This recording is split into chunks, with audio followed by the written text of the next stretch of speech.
This episode of the Off-Road Podcast is sponsored by Warn, Medical Gear Outfitters, and Colby Valve. Off-Road Podcast, episode 370. Ben and Aaron go camping. Separately. Jeremy, you're muted. Sorry. Tonight, Aaron gets in hot water. Jeremy goes south for the winter if he were in Australia. And Ben drives a Jeep again. Welcome to the Off-Road Podcast, a podcast about everything off-road. We cover the news, review products, and interview people in the off-road industry. Your hosts tonight are Aaron. My name is Ben, and returning once again is our good buddy, Jeremy. Welcome back, Jeremy. We've missed you. And welcome to the show. It's good to be back. The Weekend Review is brought to you by Medical Gear Outfitters. What are you waiting for? Are you waiting to have a casualty on the trail? Check out medicalgearoutfitters.com to get straightened out. Medical Gear Outfitters has everything you need, whether you're going out for the day or traveling on a year-long expedition. Head over there to get off-road specific kits that meet all of your needs. And while you're there, make sure you use Off-Road Podcast for 10% off. Okay, Ben, last week when you were on the podcast, you look like a lobster. This week, you don't look like a lobster. What's going on? I've stayed out of the sun. Oh, I didn't know if maybe there was some fancy burn cream that you used in one of your first aid kits. No. Fortunately, I've not gotten hurt. No one else has gotten hurt at home. It's amazing. It's America. It's a miracle in America. Yeah. Hallelujah. We've been saved. No. Last week, yes, I was super warm. I did use some aloe vera with some menthol in it because that stuff really helps. But I have been peeling. Eric says you molted. You molted. Oh, that's good. Oh, yeah, I molted. My red dead portion is over there. So yeah. No, I've stayed good. Hiding from the outside because it's so hot. Yeah, not really. Actually, I've gotten used to it. Like it's 80 something in my degree, 80 something right now, I think still, and I'm not sweating, and I'm wearing a t-shirt. I'm just like, oh, whatever. I'm finally used to it, and it's turning into fall. So congratulations. I'm sure our viewers appreciate that you wore clothes for this episode. Yes, because that's what I love about winter. Is because during the summer you can only take so much clothes off before the cops get called on you, and during the winter you can just keep adding them on. Yeah, my mind went immediately to him about to say, because then you can run around in the naked when it's cold. Yeah. In the naked. Well, I guess I should start this off because I'm sure someone's wondering. Ben drove a Jeep. Wasn't mine. It was my sister's. Hers was having problems. She's got. How typical. Yeah. How typical. A Jeep having problems. Because it's owned by an Allreed. Not for much longer, but she is still an Allreed. So yeah. She's got the 4x4 light and the will pop on, and the traction control will pop on and go ding and then turn off just randomly while you're driving. It might ding ding ding ding. And so she's getting ready to drive to Lake Chelan for the weekend, and she's like, can you help me fix this? And so I was trying to figure out what it was, couldn't figure out what it was. So I was like, here, go ahead and just take my 4Runner then. Have something reliable. She actually called me about 30 minutes later because my O2 sensor light popped on. It threw a code after she got gas. That might be the best financial decision she made. It's getting married, so that way she'll stop having all these car problems. Yeah, changing your last name. Yep. Change your luck. I'm not sure if that's how that works. Yeah. Yeah. But so you drove a JK, huh? Yep, it was all for maybe about an hour, and then I just parked it and I went about my life for the weekend. The kids are getting ready to go back to school this week because for some reason our school district thinks it's a great idea to go back to school on Thursday and Friday, right before everyone leaves. Generally on Friday, I'm like, so dumb, right? I'm like, you realize how many kids are not gonna go to school on Friday? And my wife's like, go ahead and make them go, even though because we don't need to leave till the afternoon. It is a 2008, so it's the what is that? Is that a 3.8 or 6? 3.8. Yeah, 3.8. It's an 08 two-door. That was what I really loved about it because she bought it just recently, like last year, and I drove it, and it was like driving my old Jeep again when it was stock. You know, there's a way to fix those 3.8s. Do a Hemi swap or an LF. Yeah, apparently Tim's not too fond of the 3.8. Not many people are. Nope. Yeah, begs the question: why did you let her buy it? She bought it before I knew. Yeah, but she did. She got a really good deal. And well, it's really, well, yeah, exactly. It's low miles for what it was. And I think she got it for a pretty good deal, like 10 or something like that. Wait, all read low miles or normal people low miles? Normal people low miles. Not my low miles. Speaking of which, I've almost doubled what my 4Runner for what I got it since I've got it. So let's see. Oh yes. And then so I'm getting ready to go camping again. We're going to the Ellensburg Rodeo and we're camping out there. So I'm getting ready for camping. So I've been getting ready for that. But then is there not closer rodeos to go to? It's one that our family's gone to, and it's a really fun one. Well, they're my wife's family, and like the kids, they go. That's the one they go to. It's the big one for them. I mean, okay. This weekend was the Enumclaw Rodeo, which is right down the street from us. So, but Sunday, your wife sure likes to have events and family things that are nowhere near your house. I mean, you guys send your kids to summer camp several states over. Yeah, like nothing's close for you guys. Nothing can be simple, and it's always it's always your fault. Yeah. But then on Sunday, I got a text from my sister. She brought something home. There is a rodeo in Roy. It is my dad's dune buggy.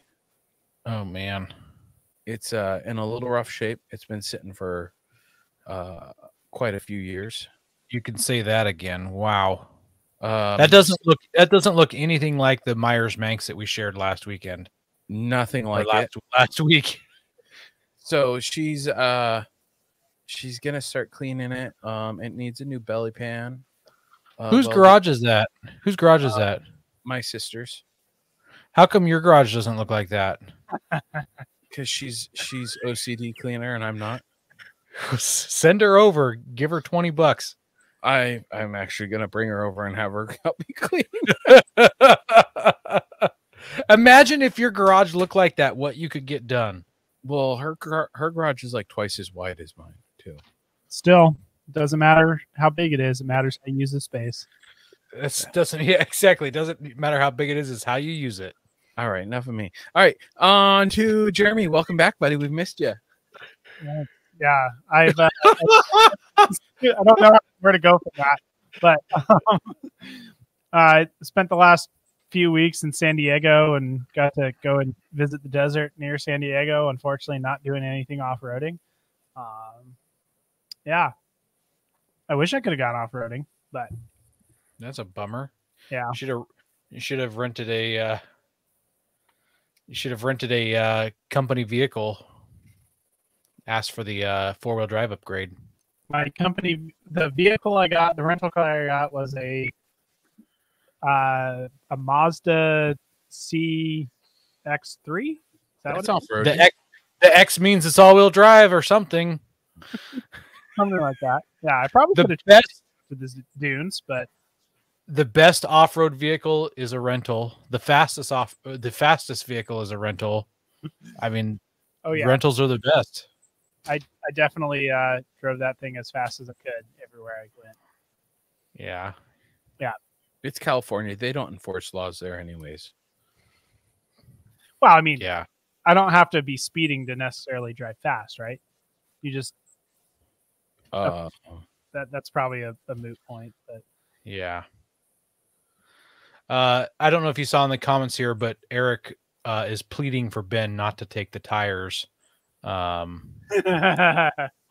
of the dune buggy and use them for his rig. Oh no, I'm good. I've got great tires right now. should just be because. Yeah, Ben in the comments here says X is for extreme disappointment, referring to the Mazda CX whatever, and you're probably very right. Yes. Yeah. No, it was definitely just a crossover, I guess you would call it. It was probably a crossover, but it was like it's even a little bit lower than most crossovers. It's probably like a tall wagon, It's probably extremely disappointing. or I should say a tall hatchback. Mm-hmm. Yeah, that's about right. Tall hatchback, yeah. Mm-hmm. Yeah. So you just went down to the desert, buried some bodies, and came home? Yeah, pretty much. No. No, I ended up going golfing with my granddad, so that was good. But it'd have been nice if I could have gotten some more time off, so I could have tried to go off-roading or something. Tim wants to know, Jeremy, what PSI do you run your Pats at? It depends. For like forest roads, I'm usually at like 12, but for crawling, I usually go down to about 7 is where I've found it best.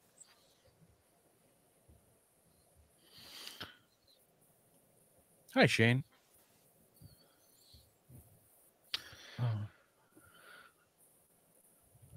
Well, what I've been up to, if you don't have any more, Jeremy, is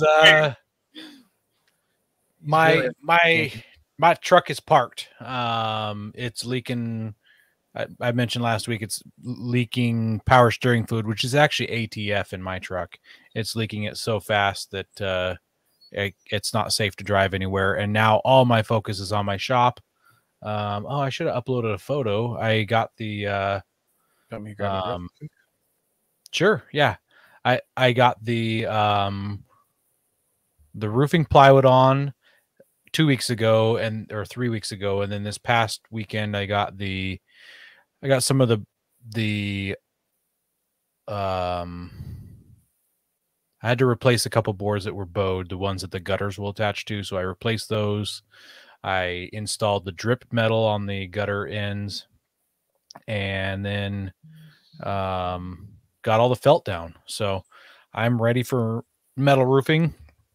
I'm not going to a rodeo out of state this weekend because I'm going to get the roof on my shop. Who are you? It's on the other. It might as well be out of state. It's on the other side of the mountains. It's not. Yes, it is. It is on the other side of the pass. Yeah. So, oh yeah, there we go. There's that's part of the way done there in that picture. So, and yeah, there's a drone shot from up above. That's a cool drone shot because I caught a bird in that picture, which I didn't notice until after I was reviewing the footage.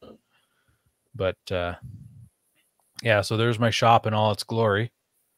Man, that's some really wrinkled work up there. Really got to talk to that contractor about that.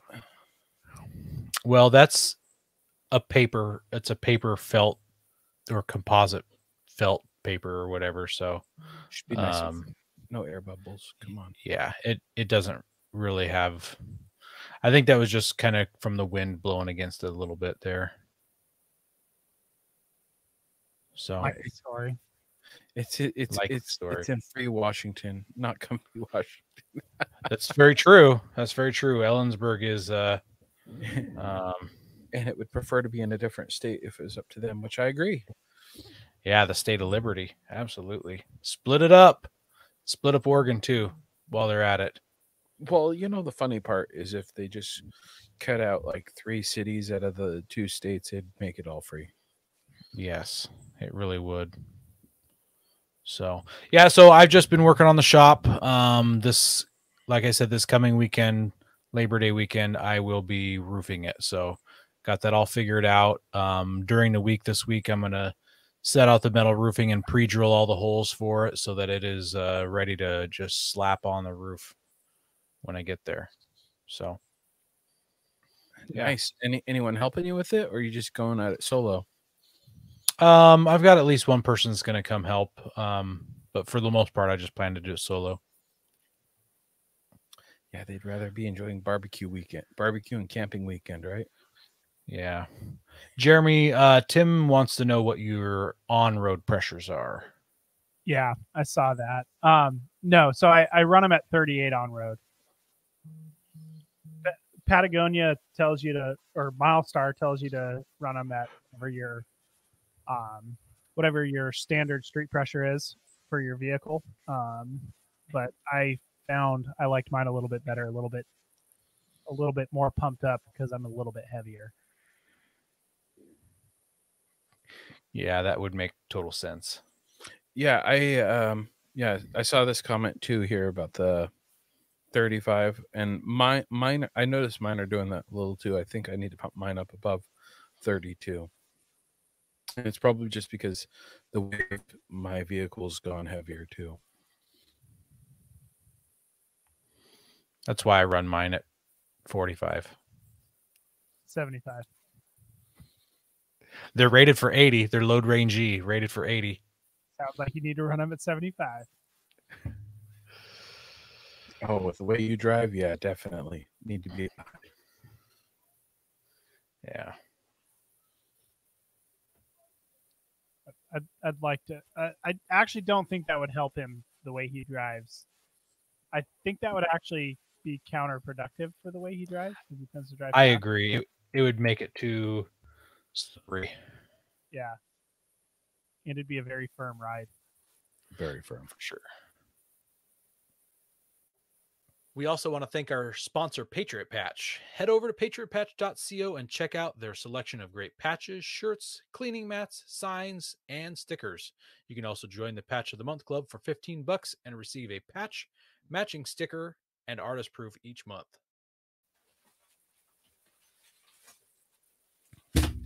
Boom! Patch of the month. I like it. Who doesn't like it? Jeremy, do you like it? Of course I like it. Yeah, you're going. Otherwise, Lady Liberty, they're going to give you a knuckle sandwich with some. Oh, what are those called? Dang it! brass knuckles. Knuckles. Yeah. Yeah. I wanted to call them steel knuckles. Yeah, brass knuckles of liberty, right there. Yeah. Well, maybe they're copper knuckles because she's made out of copper. Maybe, although those are definitely brassish because yes. Or Yeah, maybe it's all the gold from Fort Knox. I think Ben was just trying to pretend to be Lady Liberty last week when he was slightly green. Ooh, yeah. Good. Well, so besides Lady Liberty, Ben, what else we got going on with patches? Oh, we've got our patches. I actually got our patches, a couple of our orders sent out. Yeah, do they look like this? They look like that, and they glow in the dark. Well, the Lumen Locker one does, and the Offer Podcast one is, awesome. Jeremy, do you have any of those? I don't have any of those. I'm not cool enough for that. No, you're not. You're not. Definitely not cool enough. I'll have to see you soon. You have to come eat freeze-dried food to get free patches. Sounds like a plan. How about you guys come up and eat freeze-dried food? How about we meet at Rick's house? How about we make ribs? How we do what? Make ribs. Make Smoke. ribs at Rick's house? Yeah, that sounds good. Okay, well, we'll reach out to Rick and have him buy some ribs and smoke them for us, and we'll show up to eat them. But they need to be pork. They need to be baby back pork ribs, though. I'm getting tired of beef ribs. That's the only way to go. Baby back pork. Well, I don't know if you've heard, but there's a recession going on right now, and so people are cheaping out and buying beef ribs. Yeah, but they're just not the same. That's what I'm talking about. but they're not the same. Yeah. User says that there needs to be a Iron Man 4x4 Bubba patch. Is that Bubba? I guess so. I'm guessing it's Bubba. But yeah, those patches are available. $13 ship for the first one, 10 for any additional, or 10 picked up from us in person. But I must say that is shipping in the United States, because one of our listeners ordered from Canada. They got their patches sent to them, but that was a little expensive, and It was a lot expensive. a lot of expensive, like it cost me negative money. So yeah, we went in the hole on that sale. So yeah, lesson learned. But I wasn't gonna deprive someone after they had ordered them already. So if you are from another country and want us to send you patches, I will, but I'll charge you 10 per patch, and then we'll figure out shipping, and I'll let you know when it happens. Because if you want them, I will help you. Stu, that about ends that. Except for how awesome those patches are. I'm just saying, I love Super awesome. Super awesome. Have tire troubles ever left you deflated? Colby Valve has got you covered. Ever have a valve stem leak? Colby Valve makes reusable and easily replaceable valve stems that don't require you to remove your tire from the wheel. They work with your off-road rig, ATV, side-by-side, commuter vehicle, or even your tractor. Never be left stranded again because of a busted valve stem. They also have a tire repair kit for those punctures that keep you away from doing your favorite thing, wheeling. Make sure to check out colbyvalve.com or ask for them at your local off-road products store. Well, this first story here is from Fox News. And you've been hearing about, companies trying to reinvent the wheel and everything. Well, Jeep just passed that. They have gone to reinventing the windshield wiper. So they've released this windshield wiper here. If you look at this picture here, if you're watching, you'll see a little squirts come out of it. And it's a called the Clean Sweep. It's an accessory kit available from the Mopar part catalog. Works on the JKs and JT platforms. And I mentioned the JL platforms as well. To include new wiper arms, blades with 12 laser cut holes that spray washer fluid as they sweep across your windshield washer. Traditional nozzles deactivated, and the fluid is rerouted through the blades that come through the tubing. It's priced at $140, and I've actually got a video here, about 6 inches, of how it works. And that's pretty handy. Like I don't hate it. It's $140 for a set, but it doesn't say how much additional blades are going to cost, which could be kind of interesting. Yeah, so they specifically say that additional blade pricing has not been released, and which makes me think, and it's hard to tell by looking at it, but it looks like it sprays through the blades themselves. So it's not like you go to AutoZone and buy new blades. I mean, you can, but then you'd lose this function. So I think these are going to be very proprietary wiper blades that I can imagine aren't very cheap. Yeah, I mean, there's a possibility that it could spray out of the what's it called, the plastic part above it, and you can still replace the rubber part.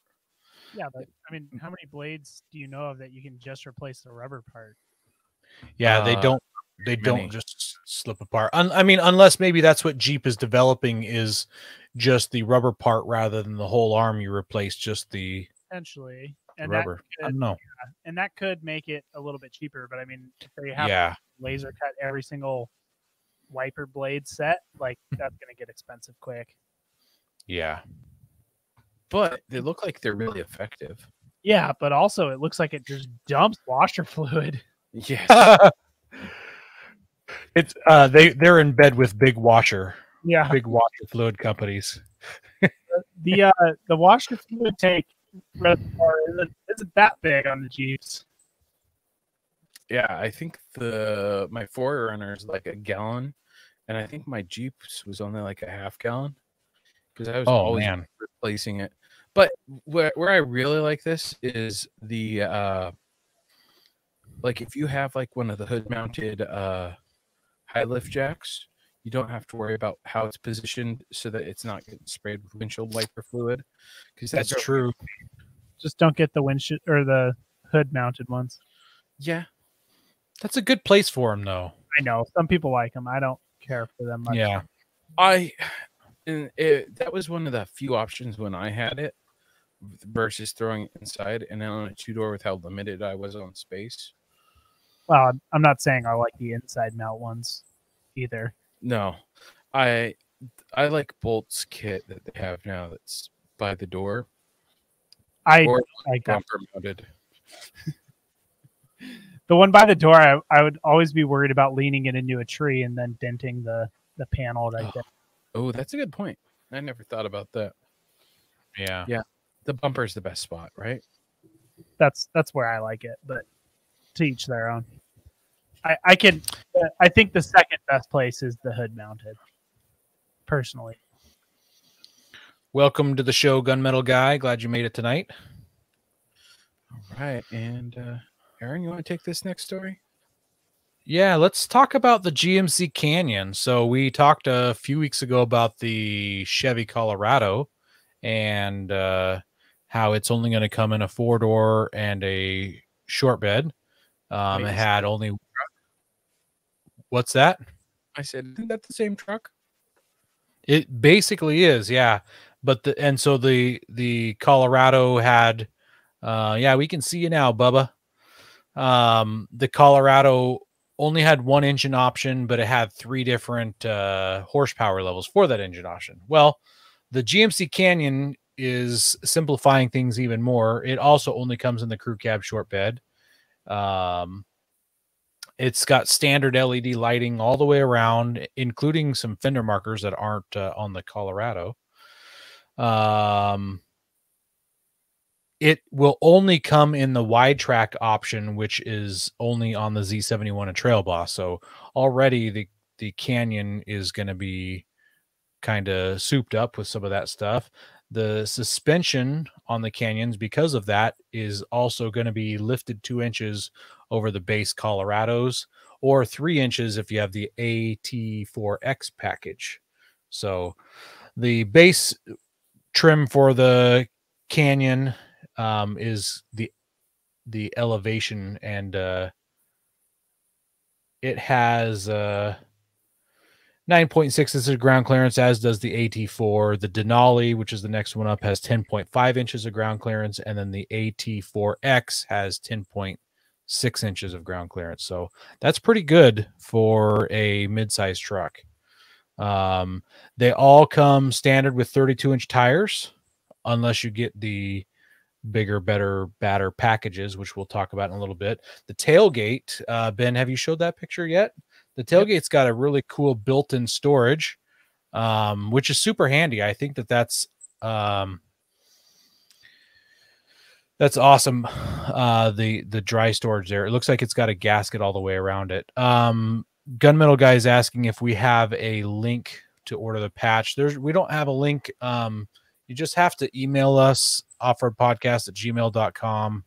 and we can set you up with our PayPal, or if you just go to PayPal and use offroadpodcast@gmail.com to send the money to us, you can do it that way. So anyways, really cool storage in the tailgate. Also, I noticed on the very back of the tailgate, there's a whole bunch of numbers. It looks like a ruler, but it just doesn't look like it's in inches. So I don't know exactly what measurement that is. So what I want to know is, where are they going with all those beads?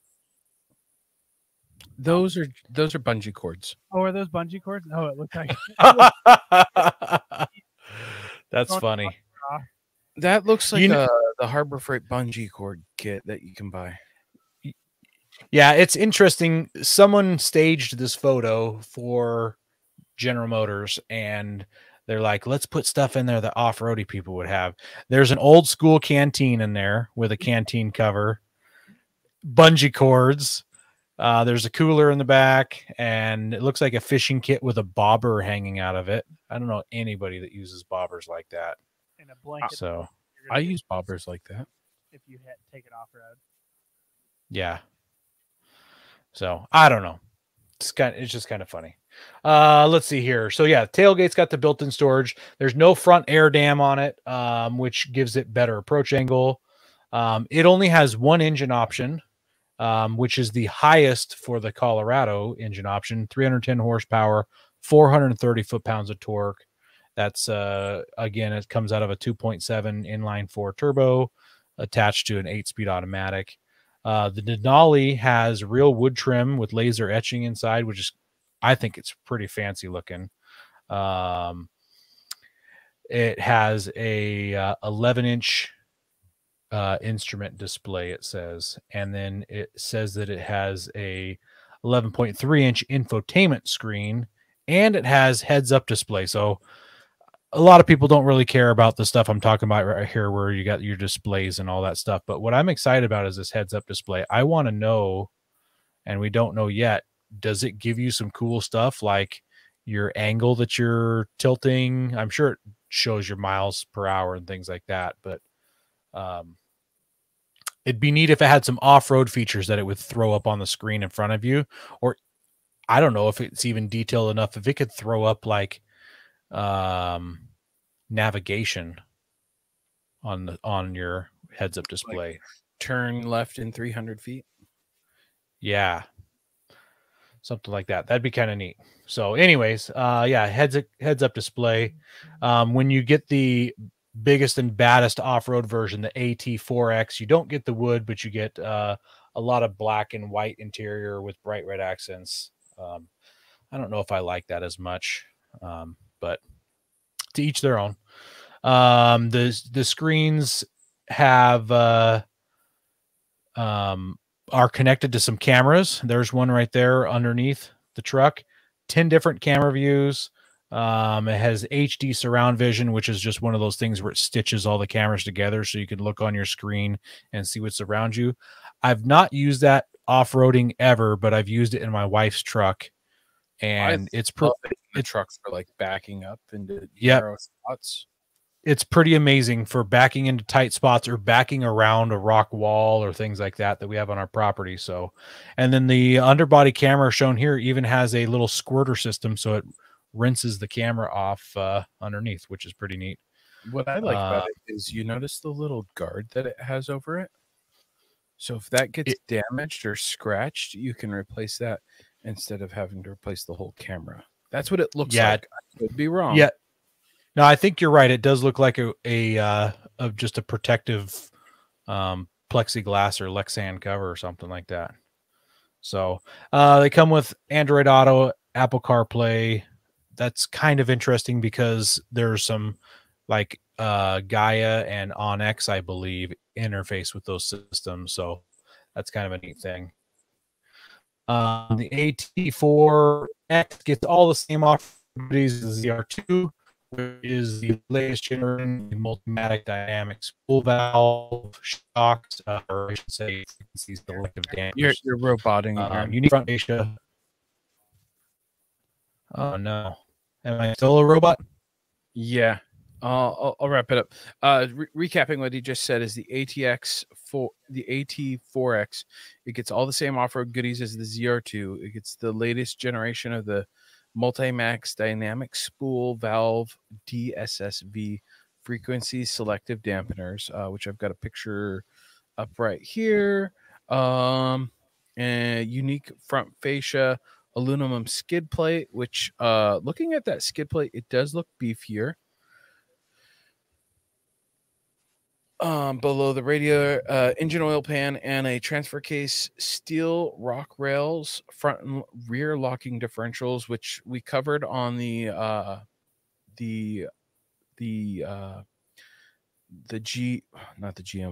Chevy version that beefs up the front diff and the CV axle, so it's a little stronger. 33-inch tires and Baja drive mode, which I imagine helps loosen up the suspension a little bit. but while dampening it so that you can get a little more softer suspension while you're hitting that speed. I imagine that's what they mean by Baja. Could be wrong.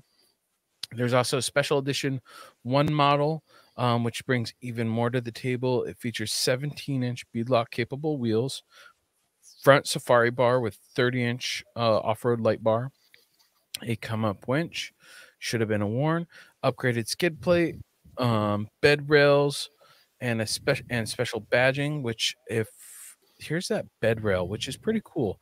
I think that basically sets you up for like you should be able to throw up a tent, if I'm correct. I would agree with that. I would think that it would be strong enough to support that weight. And then and the base Canyon starts around 40,000, and the ATX 4 starts at 63,350. Whew. That's a lot of dough. It's a lot of dough, but it offers, I mean, it's turnkey overland, mild wheeling, everything. I mean, it's ready. It's got lockers. It's already got 33s on it. It's got skid plates. It's got fancy shocks, beadlock wheels, light bar. It's just a lot to take in, like, is right off the bat, like, boom, here you go. That's going to cost you $63,000. And it's brand new. It's brand new. It's got a ton of horsepower and torque. I mean, 310 horsepower is just a little bit above what everybody's doing, but 430 foot-pounds of torque is that's a grip. Yeah. I don't know. I still have a hard time swallowing that over 50,000 for a vehicle right now.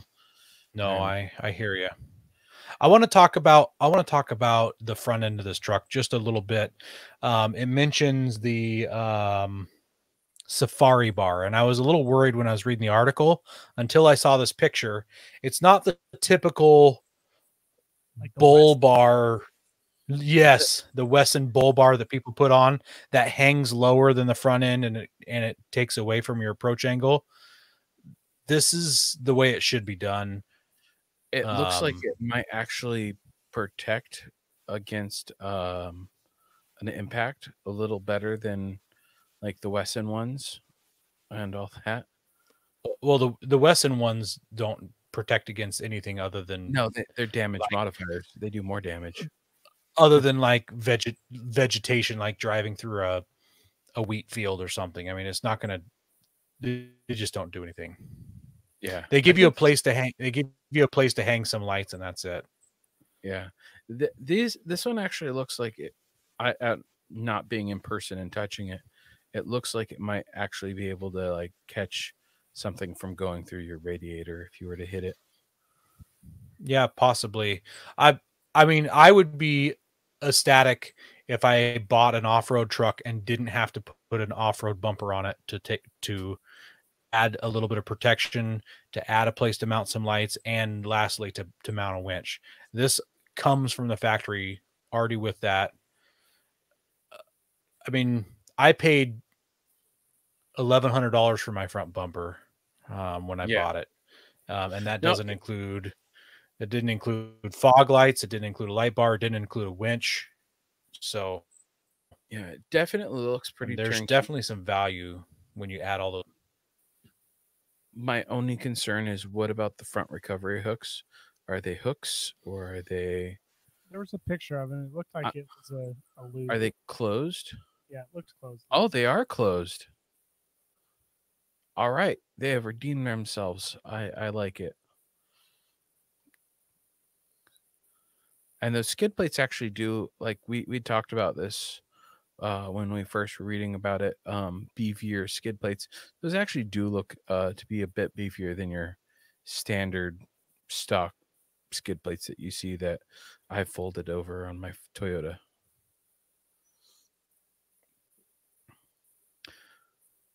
Well, should we get to the main topic?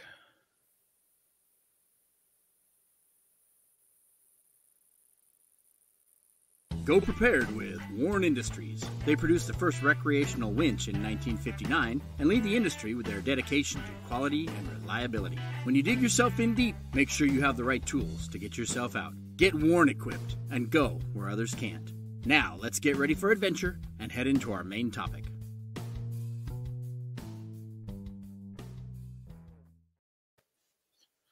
All right. So this week, Aaron and I figured we'd recap our camping trips versus doing it last week with Amy because there's quite a bit that Aaron went through, and I actually experienced some new gear and stuff. Figured it'd be cool to talk about that and how miserable it was with the heat. So I guess I'll start off with the I borrowed an ARB fridge freezer from our good friend John Matthews. And that was interesting. It was a test. I borrowed it so that the wife could use one and see if it was like a game changer for her, like if it was worth purchasing. And I battled my battery box a little bit, and it wasn't so much my battery box I battled, it was the lack of sun, and I didn't pre-cool all my stuff before we left, so getting it up to temp kind of sucked. But after that, it went pretty smoothly. And this is really weird talking by myself.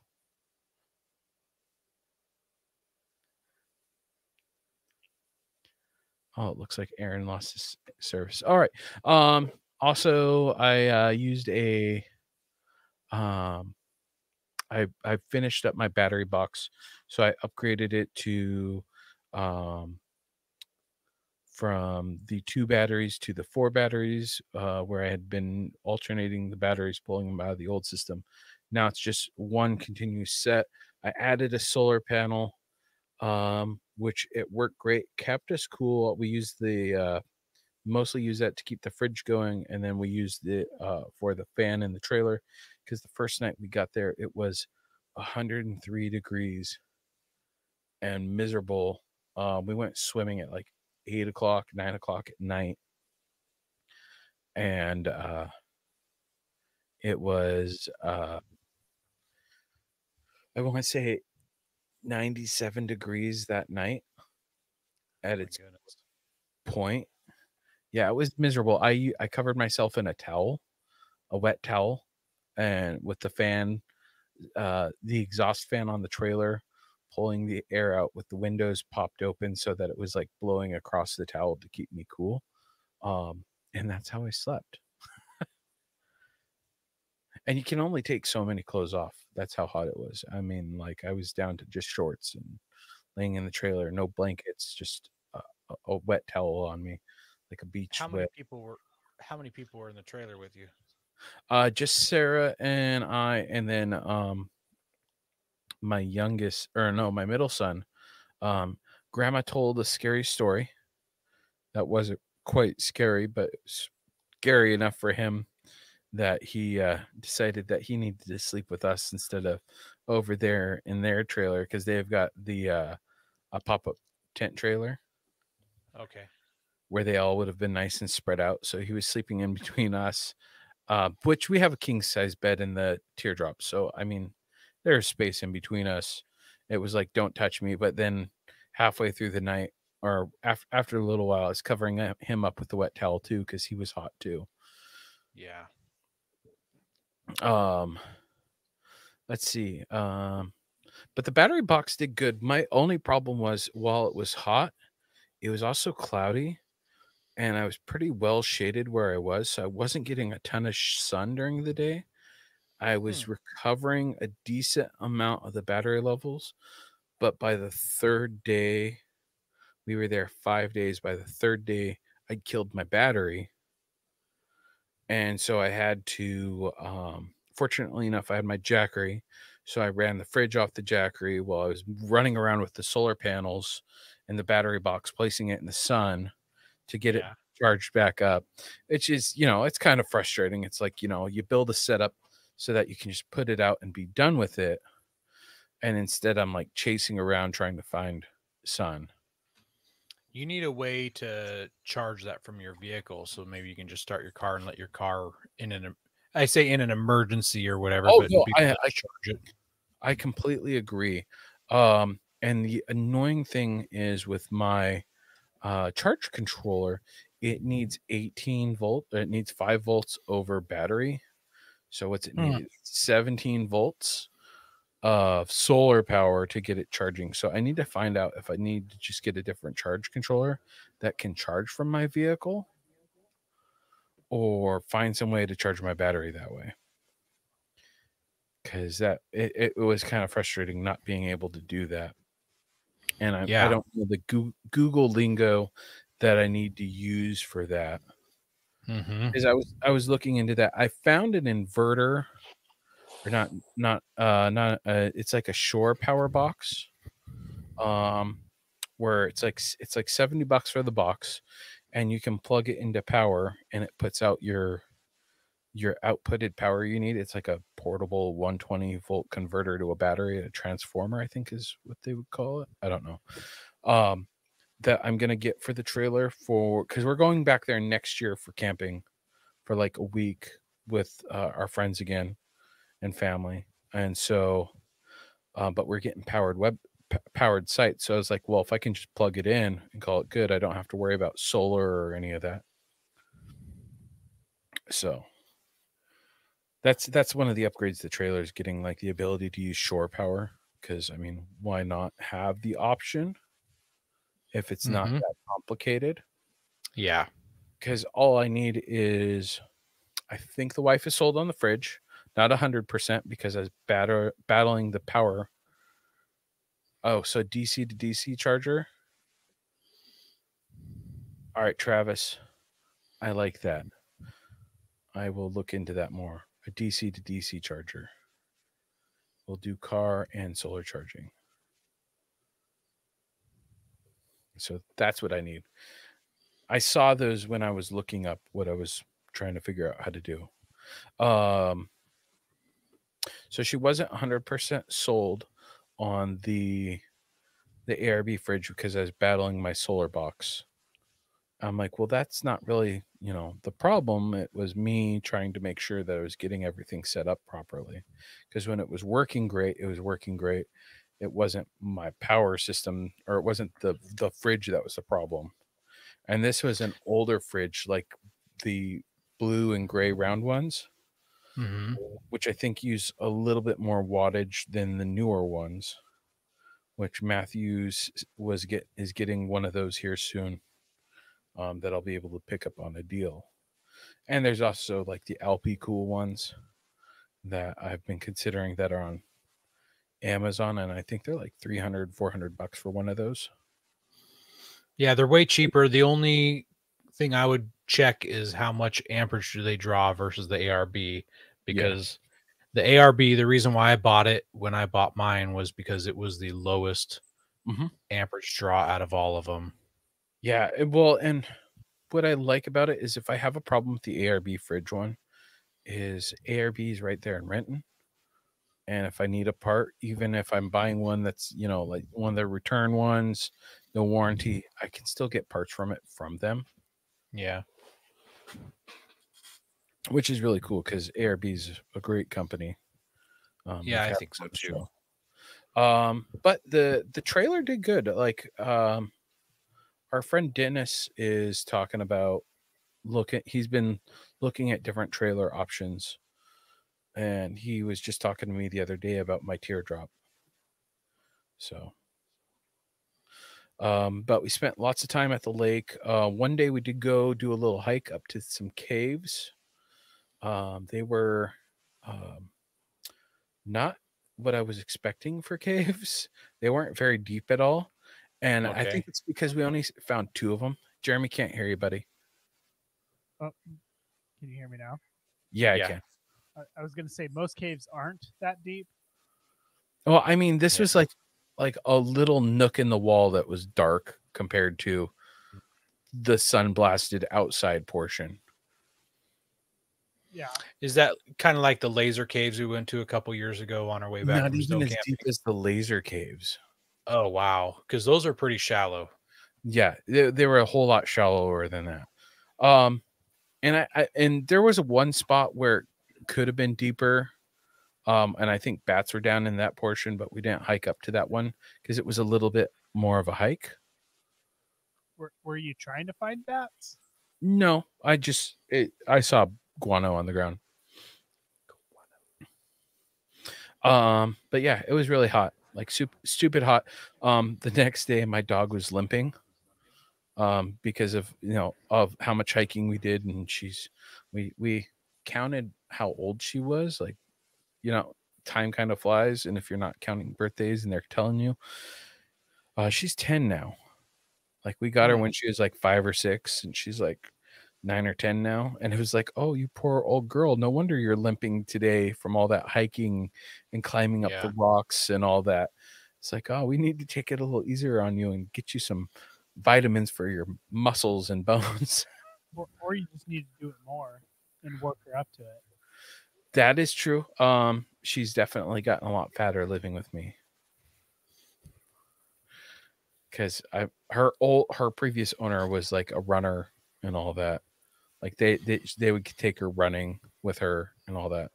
Versus I don't go running. I take her for walks, and she takes herself for walks because she gets out the front door and she'll go walk around the neighborhood, and then she comes home, sits on the porch, and when she hears you're in the living room, she goes woof. Just once, just woof. Yep. And you hear her on the other side of the door, and you go open it, and like, how do you get out? You snuck out when I went outside an hour ago. She's very sneaky. And then I got one of those Costco lily pads. It was like $350, $400. It's 30 by 6, 30 feet by 6 inches wide. And it's like 2-inch thick foam that floats on the water. And we took it out in the lake, and the boys were like jumping off of it into the water. I went up to the water where it was like chest high. Great investment for if you're going to be on the water a lot, not so much if you're not going to the water regularly. But it was fun for the kids. And then our friends brought their paddle. You know what else is fun for the kids? Huh? A rear locker in your 4Runner. Yeah, that regearing so you get better regearing. I mean, yeah, that's just, I don't know. So instead of spending money on a piece of styrofoam that's bad for the earth, you should have bought some truck parts that are awesome for the earth. I've been trying to get that locker so hard myself. I know, man. I went paddle boarding for the first time. Oh, we talked about this a little bit last time. Fat man, high center of gravity, narrow paddleboard, not so great. I did stand up for about 2 seconds and fell over. But great core workout, really good core workout. I imagine. It was fun. Like I was so winded trying to get back up afterwards. Just like, oh my goodness. It was fun though. We're actually talking about getting paddle boards because the boys loved them so much, and like the Amazon inflatable ones aren't all that expensive. I think we needed a video of that, and Plan versus I know. Watching Ben fall over was great. It's on I think it's on my Facebook, my personal one. I saw pictures. I just never saw any video. Oh, I'll have to share it with you guys later. Okay. All right. So yeah, that was what we did. It was a fun family trip. It was essentially glamping because it was state park, but it was primitive sites. So we had no hookups, but we had, what I really liked about the state park though, is it was like a 40-foot long site. So we were able to fit our tent trailer, or the grandparents' tent trailer, our vehicles, and my teardrop, and plenty of other space to do stuff. Like we had the gazelle gazebo up for shade during the day, though we didn't really need it because of the trees. But we had plenty of room for everything. So really big sites, and then their power sites they have that they just renovated that spot up above are really nice and clean, really good looking. So, which is I think where we're going to be next year. Cool. That's good. Well, what about you, Aaron?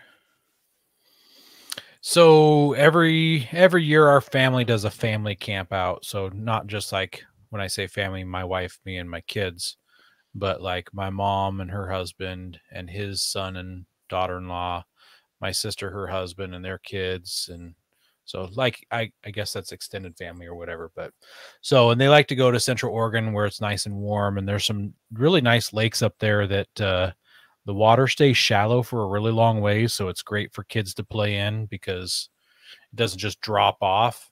They could just go play and goof around in the water. So That's what I liked it's about Sun Lakes is that's how it was there. Like I was out 20, 30 feet and it was only up to my chest.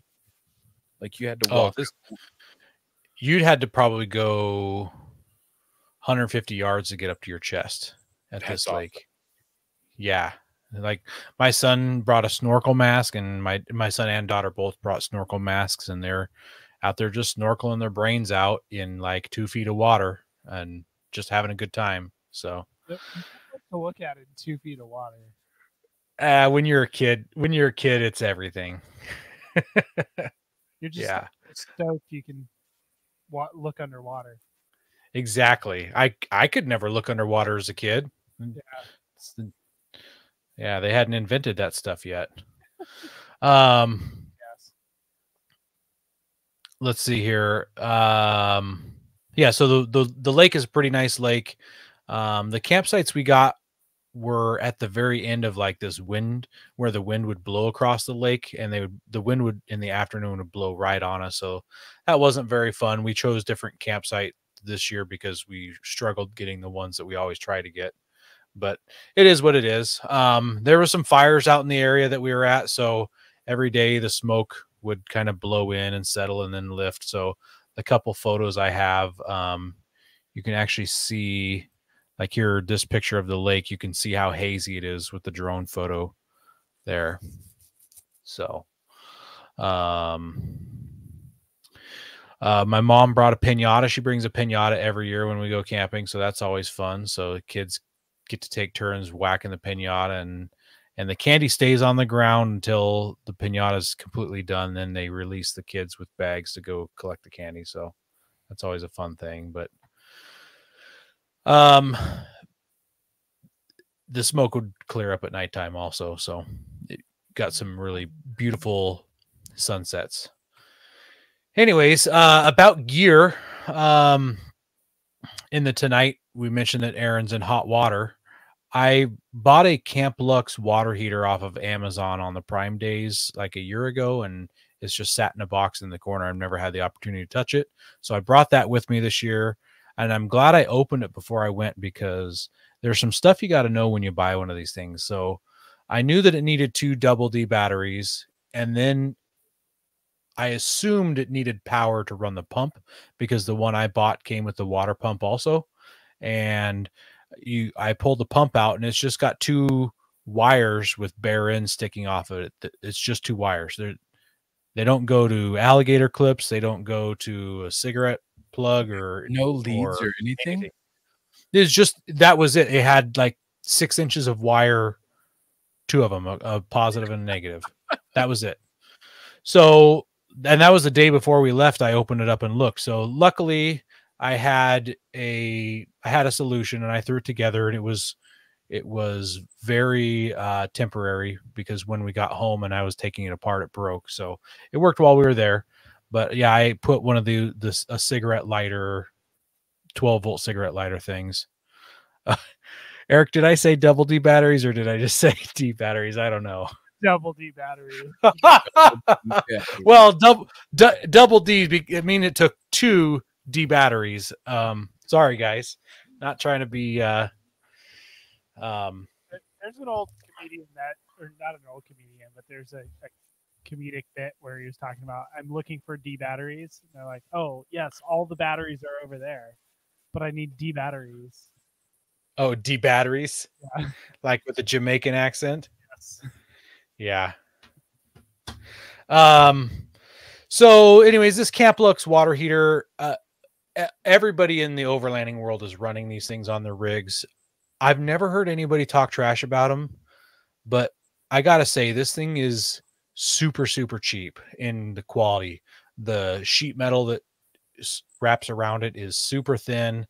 It's got like some brass fittings on the bottom of it, but you can't connect your hose to those because they're not the right whatever. So there's a plastic adapter that goes between the hose and the brass, and this plastic adapter is so chintzy. It was cross-threading by hand as I was trying to put it on. In fact, it even leaked because of that. So pretty chintzy. I'm going to see if I can find something at a hardware store that is actual brass to jump between those two fitting styles. So pretty cheap plastic fittings.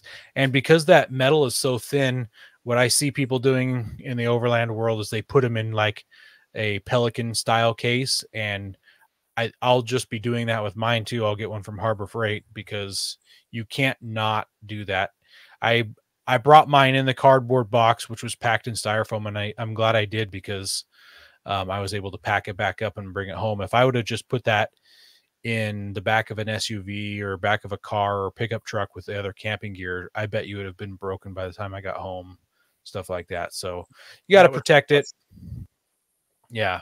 And then the lead from the pump, I should say from the water heater to the pump and then to your water source isn't very long. It looks longer in the pictures. So if you were going to suck water directly out of a river with the pump, you would be doing all of your hot water usage right at that river. So you're going to want to bring a 5-gallon bucket or something to suck the water out of it. So, and it didn't come with a pre-filter either. There was a filter on the pump, a little wire screen, but I would kind of expected there to be a pre-filter for the hose. It was literally just a plasticky, rubbery, silicone hose that you just throw in the bucket. So This kind of chintzy. reminds me of kind of like the Chinese Diesel heaters. How like Yeah. you find all these upgrades that you need to do. Like it's nothing against the product. The product works, but to get it to work to a level that we would expect, you have to upgrade it, which is kind of unfortunate, but makes sense at the same time. Yeah. So my wife used it to wash her hair. My mom washed her feet every night before she went to bed with it. We used it on our kids for cleaning them up for something. I can't remember what, but the couple times that I used it, it just has two knobs. One is for the flow of water, and one is for how hot you want the water. And it was really inconsistent also. And it's weird that it'd be inconsistent because it's propane fired, and you'd think that once water's flowing, it's just going to be consistent because it's going to suck water at a consistent speed. It's going to have burners at a consistent heat, but like temperature would just go kind of fluctuate up and down sometimes. And it would fluctuate high enough that I was concerned for my kids, like having it scald them, not like burn them, but be hot enough that it would probably leave some red marks on their hands. So I was really cautious when I let my kids use it. So I just need to play with it more, see if I can figure that out. When my wife was washing her hair, it got really hot on her, and she said she had the temperature turned all the way down to the lowest setting. So I told her to turn the volume up so that maybe more water would rush through and it wouldn't be able to heat it as hot. So I don't know. I just need to play with it some. I'm sure there's just like the Chinese diesel heaters, there's probably a Camp Lux water heater group on Facebook that I could join and learn some stuff. So as far as the solar stuff, I've got a couple different solar panels. I've got two from Harbor Freight with a Harbor Freight controller. It might not be a Harbor Freight controller, but it is probably the cheapest controller on the market, and I inherited those were given to me. And then I also have a folding panel that's like it's probably like 12 different small panels stitched to cloth. Actually, I got it right here. That's the one you picked up. What was it, like 2 years ago? On the Prime Day. Yeah, Prime something. Yeah. So it's this guy right here. It says all power solar charger. It's 100 watt. It folds up. You can see how thick it is. It's probably 3.5 inches thick. And it has a built-in charge controller, which isn't very much going on with that thing. It has an output. It has a couple USB ports. Let's see if I can show that there. Not very well. 2 USB ports. And then it also has a spot that you can connect multiple panels together in parallel, which is pretty neat. I think you can only connect 2 in parallel, but it's neat that you could put 2 of them together. So you could have 200 watts. This thing is pretty much the bomb. It did an amazing job charging my Jackery knockoff. And that's another thing. I was using my Jackery knockoff to charge the drone while the Jackery knockoff was being charged. It was nice to know that I can use my solar generator to charge something while it is being charged by the sun. So that was neat. That's one thing I love about like my Jackery and my solar station that I built is the ability to be able to use it while it's being charged versus in the past some of the things like you couldn't use it at the same time as it was being charged. It wouldn't allow you to. Mm-hmm. Yeah. And as long as you're not using too much power, it'll actually charge up. There were some points where like my fridge was in the sun and it would be on, so it was using a higher wattage and it wasn't getting as much sun as it was it wasn't inputting enough power to what it was losing. So the battery's still going down, but at a much slower rate. Yep, for sure. So back to my Harbor Freight setup. Those solar panels are whatever type of panel where if a little bit of it is blocked, none of the solar panel works. So I had to manage those panels a lot more. I had to keep them in the sun a whole lot more just to keep the battery in our trailer charged up. So we were also dry camping. We brought our 26-foot camp trailer. And I want to make sure that the battery didn't die in the camp trailer. And so I just had the solar going every day to keep it going. So I should have put the trailer battery on a charger before I left because it was probably right around 12 volts when we left to go camping rather than 13.5 or something higher. So I kind of started off with a deficiency there. And I don't want to say it was a struggle keeping it up, but where it was parked, I also had to fight a lot of shade, and the sun would move fast enough that if you weren't out there managing your stupid panels, you would not get a very good charge on the battery. Whereas that this foldable one, I could put that anywhere in full sun and just lay it out on a picnic table or on the back of the truck and have the Jackery knockoff Jackery thing with it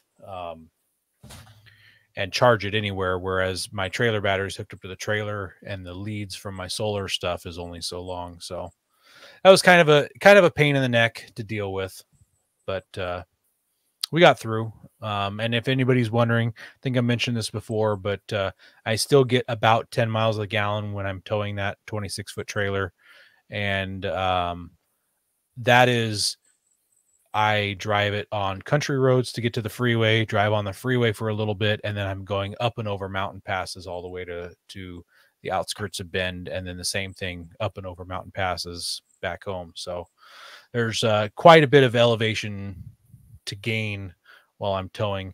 If I just was able to transport magically to Kansas and drive for 5 hours in Kansas towing that trailer, I would probably get 13 miles a gallon, but we got some elevation here in the Pacific Northwest, so it definitely affects your rig, whether you're towing or not. Yeah. I'm sure you experienced that too, because you had to go up over the same mountain passes. Oh yeah. No, it's and the Forerunner's not any better in fuel economy. I think I get 12 on a good day. Yeah. Yep. But it is So what it is. It's why I own it, right? yeah, it's not for super commuting. That's why I have the Camry. Yeah. And then the very last night we were there, we were sitting around the campfire, just talking about anything and everything. And all of a sudden my sister's like, what's that in the sky? And there's just this like bunch of white dots in a line just zooming across the sky. And I'm like, oh, that's Starlink. And everybody's like, that's Starlink? And I'm like, yeah, that's the Starlink. So no one had ever seen him before. I've seen him once before. I think it was out on my property that I saw him. I can't remember if it was there or where I saw him, but it was kind of cool. So they had apparently launched some Starlink satellites that weekend, and we got to see him in low Earth orbit, just tracking along, zipping along. So pretty neat. I've yet to see one of the Starlink trains go by. They're pretty cool from what I've seen of video and pictures, though. Yeah. You can. There's a website called findstarlink.com. You can find when they're going to be visible for you. Ah, that makes sense. That makes sense. So, anyways, overall, it was a good camping trip. Not my normal go-to for camping. You guys know I talk about going out deep in the woods, and that's why I built my off-road trailer, and I like to get away from people. It was actually a pretty chill campground. We didn't have any issues with any neighbors, although one night there was a baby crying, but the baby stopped crying before 10 o'clock when it's quiet time, and so didn't have to call the cops on the baby. Oh, but if that baby cried at 10:01. Oh man, cops! I had the sheriff on speed dial. I was getting ready for it. Driven back to town just to get enough cell phone. Exactly. Karen? Aaron. Yeah. No, I mean, kids will be kids, especially babies, and I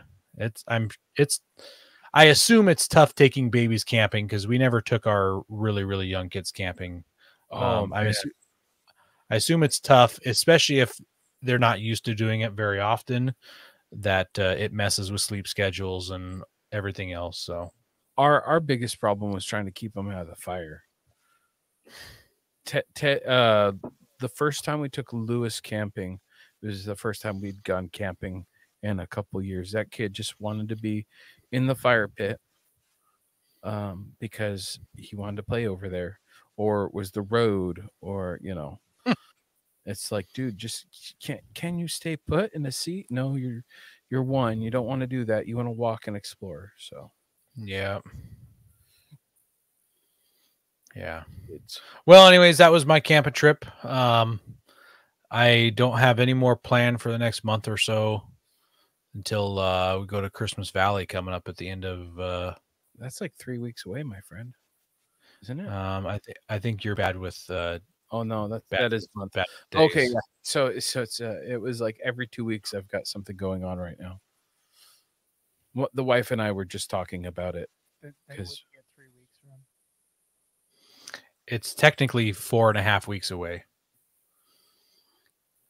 So I leave for the rodeo, and then I got something going on the weekend of the 17th, and then we've got the roundup. You spraying weeds? No, whatever it is, the circle the wagons. There we go. Oh, okay. Also bring up the killer to that one. So. Yeah. But is that the alcohol he brings? Weed killer? Weed killer. There we go. No, I think he brings alcohol infused with weed, like that tequila. Oof. Yeah. Yeah. Tequila. Yeah, that was terrible tequila. Speaking of which, should I bring some of my rum the next time we go camping? Probably not.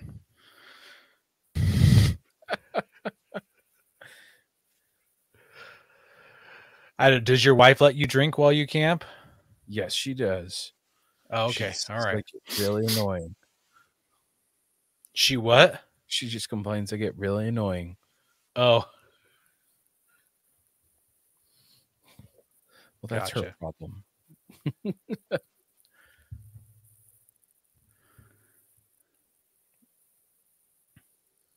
Well, we just wanted to thank everybody who listens to us weekly and also those who watch us live on YouTube. We really appreciate you. Please share us with your friends. That's what really helps us grow. And before we sign off, God bless America. Don't forget to visit Patriot Patch and join the Patch of the Month Club. Check out our Gaia affiliate link for up to 40% off. Also, don't forget to head over to Warren Medical Gear Outfitters and Colby Valve to see all their great gear. We're a proud part of the Firearms Radio Network. Got a comment or question? Send it to us through our webpage at firearmsradio.net or through our social media channels by searching for Off-Road Podcast. Also, you can listen to us live at overlandradio.com Mondays at 7 p.m. Pacific. When off-road, please remember to have fun, tread lightly, be safe, and courteous. Thanks for listening.